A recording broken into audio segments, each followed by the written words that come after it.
لقد كان لكم في رسول الله أسوة حسنة لمن كان يرجو الله واليوم الآخر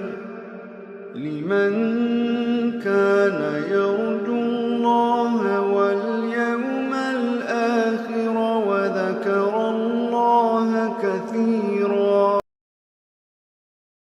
کردار و گفتار رسول الله سرمشق نیکویی است برای آنان که به الله و روز آخرت امید دارند و الله را بسیار یاد می‌کنند.